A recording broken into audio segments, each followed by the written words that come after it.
और जहाँ तक आपका प्रश्न है कि हमारे पूर्व जिलाध्यक्ष जो भारतीय जनता पार्टी के 2 टर्म के जिलाध्यक्ष है, मैं जब महामंत्री था तो मेरे साथ वो महामंत्री की भूमिका में भी थे। कष्ट मुझे भी है, लगा रहे हैं, लेकिन राजनीति अपनी अपनी होती है और भारतीय जनता पार्टी की विचारधारा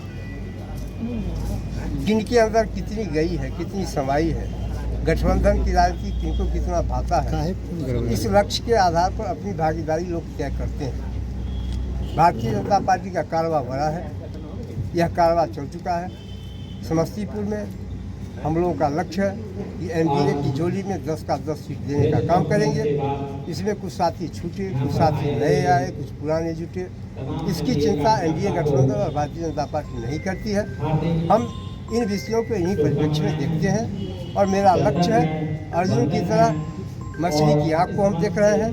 हम ये नहीं देखते कि हमारे कौन से कार्यकर्ता कहाँ हैं, नहीं है। जिस प्रकार कहीं समस्या आएगी, एक जिलाध्यक्ष होने के नाते उसकी पूर्ति करने के लिए हम तैयार हैं और मेरा लक्ष्य है कि उजियारपुर विधानसभा एनडीए की झोली में अच्छे वोट से हम देने का काम करें। उनके खिलाफ अनुशासनिक कार्रवाई भी होगी। यह एक प्रक्रिया है, प्रक्रिया के तहत जैसा होगा आप सभी लोग जानते हैं। उनका आरोप है कि नित्यानंद राय के द्वारा जो है कार्यकर्ताओं की हत्या की गई है और कार्यकर्ताओं की अवहेलना की जा रही है, क्या कहिएगा? नित्यानंद राय देश के नेता है, केवल उजियारपुर लोकसभा के सांसद ही नहीं है, देश के माननीय केंद्रीय गृह राज्य मंत्री हैं। सबसे बड़ी बात है कि अपने पूर्वजों का, अग्रजों का सम्मान करना भारतीय संस्कृति है और उस संस्कृति की रक्षा करना कार्यकर्ताओं का धर्म होता है।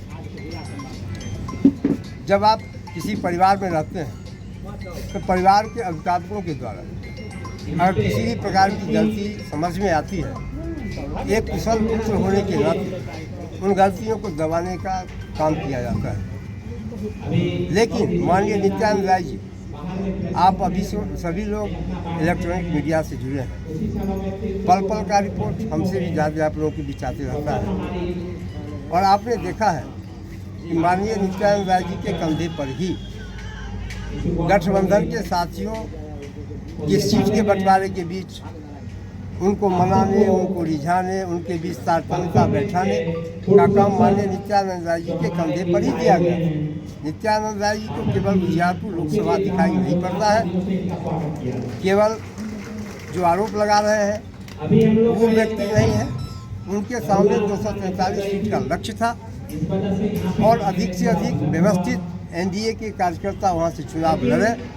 इसके प्रयास में नित्यानंद राय जी अभी 1 घंटे पूर्व हम जिस गठबंधन के तहत यहाँ खड़े, माननीय उपेंद्र कुशवाहा जी से बातचीत माननीय केंद्रीय गृह मंत्री का, नित्यानंद राय जी का अभी 1 घंटे पहले हुआ है।